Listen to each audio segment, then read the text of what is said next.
Alright, next up we just did our clove hitch. Now we're going to be going into the Munter Hitch and the Munter Mule. This is another one that everybody likes to tie their own specific way, what works for them. I'm just going to show you my way because that's the way I learned it.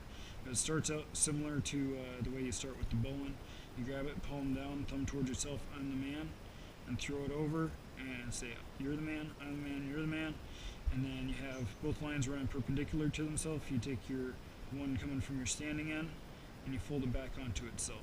You pinch those two lines, the other rope kind of flows freely through that loop, or that bite, and that's where you're going to clip those two lines that you threw over themselves.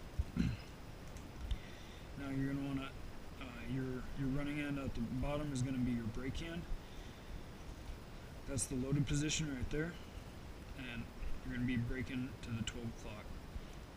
That is the Munter Hitch. As you can see, you can use it, the knot rotates back the other way, and you can pull line in. It creates a lot of friction.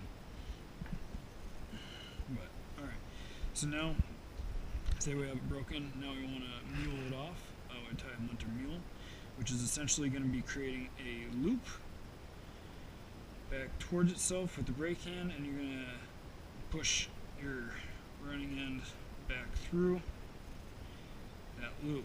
As you do it, you want to keep all these subsequent knots tight and on each other while you're keeping tension on this system. You're going to be doing this with your full body weight eventually. And then you're going to take maybe a foot or so of slack, and as it's coming out, you don't want to go this way. You want to follow the way the rope is kind of going and tie an overhand on the bite for your security. Pull it through, tighten it, set, and dressed. And then we're going to tug on it, and if your knots extend more than 2 fingers width from each other, that'll constitute a failure. And then you're going to be taking this out, also keeping it loaded the whole time.